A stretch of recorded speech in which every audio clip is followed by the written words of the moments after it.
Now, the monthly value of New Zealand's red meat and co-product exports for April was largely unchanged from the same month last year, despite the massive disruption of COVID-19. We exported $859 million of lamb, mutton, beef and co-products. Some markets were down, others were up.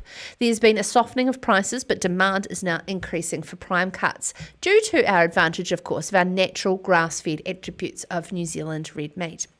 Joining us now for the analysis of this is CEO for Meat Industry Association, Sirma Karapeeva. Good evening, ma'am. How are you? Good evening. No, I'm very good, thank you. And how are you? Good, good. You're looking very beautiful and sharp there. I do like a good internet connection, especially Well, in let's this hope it world. stays up for the time being. Yeah. Now let's go around the world, Sirma. What was hot and what was not in terms of our markets over the last month for red meat? Oh, well, I think your intro comments summed it up really well. It's been, the continuation of the volatility just continues, and some markets are up, some are down. On the upside, we're saying China's continuing to recover. So we're up to 16%, up to about $353 million, which is quite positive. But, we're also seeing a number of other markets take a dip. We've seen our total exports to the United Kingdom take a dip by 27%, and also some exports to Germany taken a dip by 30%. So it's up and down. The US is also slightly down, but that's a whole other story, and that is in its own right. On the positive side, I guess, is that we're seeing a lot of diversification into different markets. So Japan and Taiwan, for example, were the shining stars in this particular month. And we saw 66% increase of our total exports to Japan, and a significant number of about 36% to Taiwan. So, the market diversification strategy is continuing to play its role in ensuring that our exports can continue, and ensuring that those very, very valuable export dollars continue to flow back into New Zealand. We topped a record in March 2020, Sirma, with over $1 billion of our red meat exports. Is that We setting did indeed. the precedent of the future, regardless of an economic downturn of such grave significance globally? Well, it's really hard to say. I think March was, it was a great outcome. $1 billion is probably the first time that we've hit that monthly trade figure. So kudos to all the people that were involved in getting there. But I think it was also the combination of a number of delayed orders that were placed early in the year, and because of the disruption in logistics and exports, they got counted into the March trade figures. So, it'd be great to say the future is all up, and we're going to reap the benefits of our excellent providence and the great product that we've got to offer. But I suspect, as you mentioned, the economic downturn across the globe is going to come and play into this. And we've seen some sectors shutting down, the food service, for example, where our premium cuts goes into is really struggling in the United States and in Europe.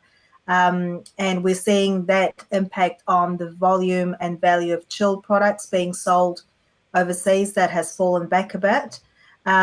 So I think, there's some time to go before we start seeing those billion-dollar monthly returns again. But anyway, 800 and nearly 60 million is not a bad return, I'd say. No, it's For 1 not. month. And how much of it is actually to do with some seriously good trade negotiation? 87% up on this time last year, purely due to those tariff reductions into Japan for our beef exports. Yeah. The rise of global protectionism and the disregard of the strength of all the rules of the WTO are worrying. In The our future rules. negotiations. Yeah. Well, in Japan, in the case of Japan, for example, we we faced really high tariffs, 38.5% tariffs before the FTA came into play. And since then, we've seen a reduction in tariffs, incremental reduction of tariffs, but nonetheless a reduction. The last round of tariff reductions was happened on the 1st of April. And so now we're at 26.5% for our beef exports. Now, you'll recall from sometime last year when we spoke about the fact that Japan is our most valuable chilled beef market, and that continues to be the case. It really is an important market, and it's great that we're seeing that tariff come down. We're seeing those tariff costs come down, and we're reaping the benefit of the CPTPP in that market.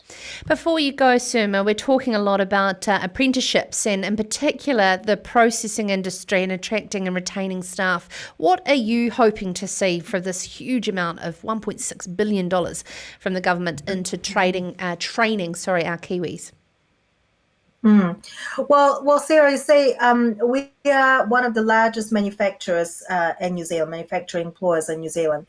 And as a result of that, we're also one of the largest on-the-job trainers. We trained last year, I think we trained something like 5,300 people to NZQA recognized qualifications. What I'm hoping to see is more support for that on-the-job training, particularly as we're looking to onboard a number of New Zealanders that have recently lost their jobs and are looking for new opportunities in new sectors. We have a sustained labour shortage in our sector. This is not news to anyone that has been following the ups and downs of our sector, but it is sustained, and now is an opportunity for us to provide a pathway for Kiwis looking for jobs to come into an industry that offers not only fair wages and competitive wages, but also on-the-job training, upskilling, and career pathways and opportunities. So hopefully some of that budget money that was announced will come our way, will help our companies step up their on-job training. They'll provide for some support for people looking to relocate to those regional centres where our companies operate. And will help them to onboard with new jobs into the processing sector. Thank you so much, CEO for Meat Industry Association, the Sirma Karapeeva. Remember the days when you used to go and work hard either on the boning room or shearing, and you'd buy your own farm. Wouldn't that be wonderful if we went back to those days? This is Sarah's Country.